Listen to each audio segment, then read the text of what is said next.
Parlons cash tous les jours sur Boursorama, toute l'actualité de votre argent. On parle de la pierre et du marché immobilier. On se pose cette question, tiens, est-ce que le marché immobilier sera porteur l'an prochain, en 2017? Élément de réponse et de réflexion avec Olivier Marin. Bonjour Olivier. Bonjour David. Rédacteur en chef Explorimo Le Figaro. Alors c'est vrai que 2016 a été une année plutôt florissante quand on regarde les transactions, essentiellement les prix. Il y a une inflexion tendance quand même aussi un peu sur les prix. Est-ce qu'il faut s'attendre à des petits nuages sombres qui devraient arriver sur le marché de la pierre l'an prochain, parce qu'on voit quand même les taux d'intérêt qui remontent légèrement quand même?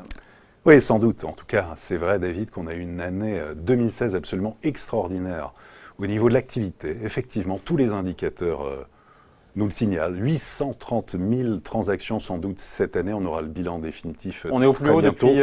Ça fait très longtemps. Toutes les années, on a dépassé les 800 000 transactions. Ont été d'excellentes années. Donc, véritablement, au niveau des ventes, d'appartements, de maisons, c'est une année topissime. D'ailleurs, il faut savoir que dans le neuf notamment, les ventes ont progressé de 25% sur une année au niveau national. Les promoteurs immobiliers s'attendent à des records. Un exemple, en Île-de-France, les ventes ont doublé, troisième trimestre 2016, plus 114%. C'est vous dire. Du fait d'investisseurs ou du fait dans le neuf? Dans le neuf notamment, des deux, bien sûr, d'investisseurs, à 50-50 et aussi justement de primo-excédents. Les taux d'intérêt ont été à des niveaux historiquement bas, 1,33% en moyenne, toute durée confondue. L'attractivité de ces taux a véritablement dopé le marché. Et côté accession à la propriété, le prêt à taux zéro, qui permet d'emprunter sur des durées plus longues et jusqu'à 40% de la valeur d'un bien, notamment dans le neuf, ça a très bien fonctionné, puisque d'ailleurs le gouvernement devrait accéder à son objectif qui est de 120 000 prêts à taux zéro distribués. Côté investisseur, le dispositif Pinel fonctionne très très bien. Et puis les permis de construire, comme les mises en chantier, marchent bien. Donc vraiment, on a une très bonne année beau fixe 2016. On ne va pas jouer les rabat-joie, mais un peu quand même. Est-ce qu'il n'y a pas des risques quand même qu'on ait mangé un peu notre pain blanc? Alors, c'est possible. 2016. On a un équilibre très fragile. Très fragile parce que tout les d'abord... prix, on n'a pas parlé des prix. Les prix commencent à remonter. Ça y est, ils remontent.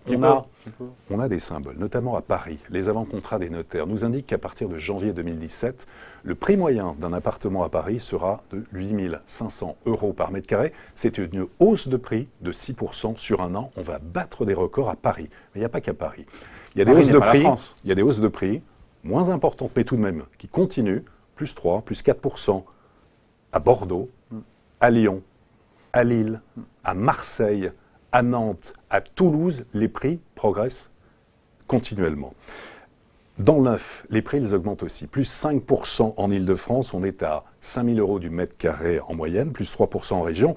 Et côté taux d'intérêt, on ne va pas dire que la fête est finie, mais il y a une inversion de tendance, pas de remontée brutale à attendre, mais progressive. Les taux d'intérêt donnent en tout cas des signes de remontée dans la foulée des emprunts d'État. L'eau était à 10 ans. Ça va suivre, pas énormément, mais quand même. Mais tout va bien, pardon, je vous coupe, mais tout va bien, à part les taux d'intérêt qui remontent de 10 points de base, c'est rien. On est à 1,33, on regarde sur l'année 2017. Oui, mais qu'est-ce qui pourrait troubler l'année 2017? Nous sommes justement à 1,33, nous devrions être à 1,70 fin d'année prochaine, en fin d'année 2017. On aura toujours besoin de logement. C'est pour ça que je pense que l'année 2017 sera moins bonne que 2016, parce qu'elle va quand même, il y aura des conditions d'octroi de crédit notamment qui vont se durcir. On attend les consignes notamment du comité de Bâle, on attend de voir, puisqu'ils veulent revoir et remettre en cause notamment le fait de ne plus pouvoir emprunter sur votre capacité de remboursement uniquement, mais sur la valeur du bien, ce qui change un petit peu la donne. Des conditions d'octroi vont se durcir, les banques vont prêter moins et sans doute plus cher. On aura, je le pense, une année 2017 qui sera quand même bonne. Par contre, je m'inquiète beaucoup plus pour l'année 2018, voire 2019. Pourquoi? Parce que ces conditions d'octroi de crédit immobilier vont se durcir de plus en plus et parce que les prix vont remonter, ce sera beaucoup plus difficile. Bon voilà, sinon on n'oublie pas pour la fin d'année un petit cadeau, tiens, pour mieux gérer, avoir tous les conseils pratiques, le carnet d'adresse, tout en matière d'immobilier. Voilà, on le voit, le mémo de l'IMO, tout ça est signé par Olivier Marin, donc aux éditions du Mécène. Merci. Voilà qui est précis. Olivier Marin, rédacteur en chef, donc Explorimo pour être précis, Le Figaro. Merci pour tous ces commentaires. Merci. Bye.